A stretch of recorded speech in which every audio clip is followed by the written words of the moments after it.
میں آپ کو بتائیں کہ مسلم لیگ نون کے پارلیمانی بورڈ کا چھٹا اجلاس ہے۔ نواز شریف اجلاس کی صدارت کر رہے ہیں۔ چکوال، اٹک اور جیلم اضلاع کے امیدواروں کے انٹرویوز کیے جائیں گے، جبکہ امیدواروں کے ناموں کا فیصلہ کرنے کے لیے پارلیمانی بورڈ امیدواروں کے حتمی انٹرویو دے گا۔ مزید تفصیلات کے لیے بات کرتے ہیں ڈیپٹی بیورو چیف حسن رضا سے۔ حسن، آگاہ کیجیے اس اجلاس کے بارے میں۔ دیکھیے پاکستان مسلم لیگ نون کے پارلیمانی بورڈ کا اجلاس شروع ہو چکا ہے۔ یہ پارلیمانی بورڈ کا چھٹا اجلاس ہے۔ اجلاس کی سربراہی قائد مسلم لیگ نون میاں محمد نواز شریف کر رہے ہیں اور مسلم لیگ نون کے صدر شہباز شریف اور چیف آرگنائزر مریم نواز شریف وہ بھی موجود ہیں۔ لشکر دل کی سربراہ اسحاق ڈار، سیکرٹری جنرل احسن اقبال اور پارٹی کے پنجاب کے صدر رانا ثناء صاحب اجلاس میں موجود ہیں۔ اجلاس میں آج اٹک، جیلم اور چکوال سے موضوع امیدواروں کا انتخاب کیا جائے گا۔ اس سے قبل جو ہے پارلیمانی بورڈ 2 دسمبر سے اب تک Sargodha division, district Rawalpindi, Hazara, Malakand division, صوبہ بلوچستان اور ڈیرہ غازی خان سے پارٹی امیدواروں کے ناموں پر غور کر چکا ہے اور کچھ ہی دیر بعد 12:20 کے قریب جو ہے وہ مسلم لیگ نون کے قائد میاں محمد نواز شریف جو امیدواران ہیں ان سے خطاب بھی کریں گے۔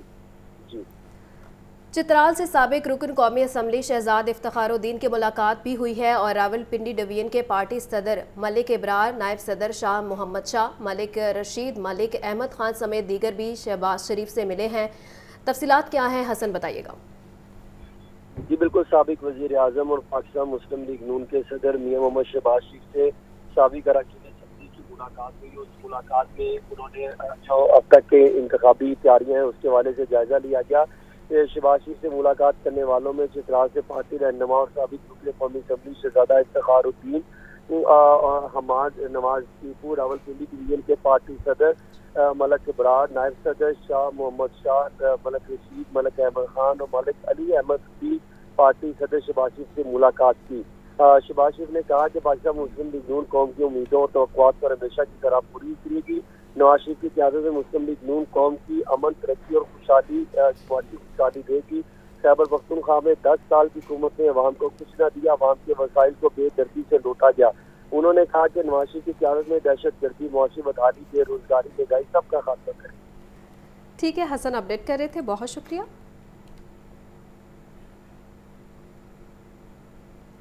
خبر دیں آپ کو، پسند کی شادیوں کے خوفناک انجام، عدم برداشت رشتوں میں دراڑیں، طلاق اور خلا کی شرح میں تشویشناک اضافہ۔ 1 گھنٹے میں 3 خواتین کو طلاقیں ہونے لگیں۔ 11 ماہ میں پسند کی شادی، طلاق، خلا، خرچہ، بچوں کی حوالگی کے 1,46,421 کیسز دائر ہوئے۔ ماہرین کے مطابق کیسز میں اضافے کے اسباب بے جوڑ رشتے، خودسری، انا، عدم برداشت ہیں۔ تو خبر یہ ہے کہ پسند کی شادیوں کے خوفناک انجام سامنے آنے لگے ہیں۔ عدم برداشت سے رشتوں میں دراڑیں اور طلاق اور خلا کی شرح میں تشویشناک اضافہ ہونے لگا ہے۔ 1 گھنٹے میں 3 خواتین کو طلاقیں ہونے لگی ہیں۔ مزید تفصیلات کے لیے بات کرتے ہیں نمائندہ لاہور نیوز نعمان نور سے۔ جی نعمان، اپڈیٹ کیجیے گا۔ جی، فیملی اور گارڈین کورٹ سمیت سول عدالتوں میں کیسز میں ہوشربا اضافہ ہو رہا ہے، جبکہ رواں سال کے پہلے 11 ماہ میں ہی کیسز کی شرح میں خوفناک حد تک جو ہے وہ کیسز کی شرح بڑھ چکی ہے۔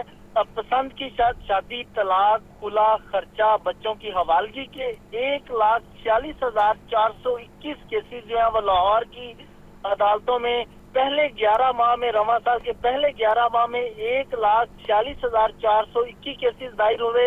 رواں سال کے پہلے 11 ماہ میں 1,42,708 کیسز کے فیصلے بھی کیے گئے، جبکہ سول عدالتوں میں 1,63,399 مقدمات پچھلے کئی سالوں سے پینڈنگ چلتے آ رہے ہیں، جس کے لیے سائلین جو ہے وہ انصاف کے لیے عدالتوں کے چکر لگانے پر مجبور ہیں۔ جبکہ رواں سال کے پہلے 11 ماہ میں خلا اور طلاق کے 25,449 نئے کیسز دائر ہوئے، بچوں کی حوالگی کے 11,367 اور زمین کے تنازع کے 70,439 کیسز دائر ہوئے۔